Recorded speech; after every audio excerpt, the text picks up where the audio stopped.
Բարև ընկերներ, այսօր եւս խոսելու եմ Արարատի մարզում տեղի ունեցող ապօրինությունների մասին։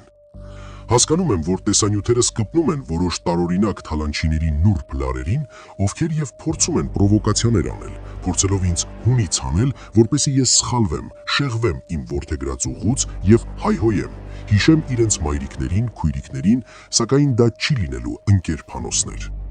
Ով փորձի հայհոյանք գրել մեկնաբանություններում, ապա վստահեցնում եմ, որ այդ հայհոյանքները իրենց տանը, իրենց մայրերին են ասում դրանք։ Ընկերներ, պետական ապարատը, հատկապես ուժային համակարգը, կարծես թմբիրում լինի։ Մի պահ ձերբակալվում են ենթադրյալ թալանչիները, ապա շատ արագ ազատ արձակվում, կարծես որևէ թալան տեղի չի ունեցել։ Դա վկայում է կամ ոչ պրոֆեսիոնալ աշխատանքի, կամ վերևից հրամանի մասին։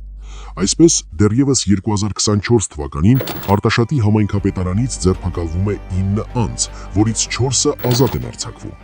Բայց հետաքրքիր ձեռքբերումներ ունի Արտաշատի համայնքապետ Կարլեն Մկրտչյանը։ Պարզվում է, Արտաշատի համայնքապետարանը համայնքի խնդիրները այնպես է լուծել, որ համայնքում չի մնացել այլ խնդիրներ։ Որոշել է շուրջ 2,7 միլիոն դրամի ձեռքի ժամացույցներ ձեռք բերի։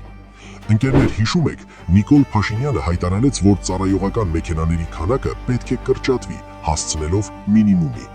Կարծես դա հերթական պոպուլիզմի դրսևորումն են գնահատել Արտաշատի համայնքապետարանում։ Քանի որ ոչ միայն ավտոպարկը չի կրճատվել, այլ նոր մեքենաներ են ձեռք բերվել համայնքով վարչական ղեկավարների համար։ Մեքենաների ցուցակը կտեղադրեմ Տելեգրամյան ալիքում։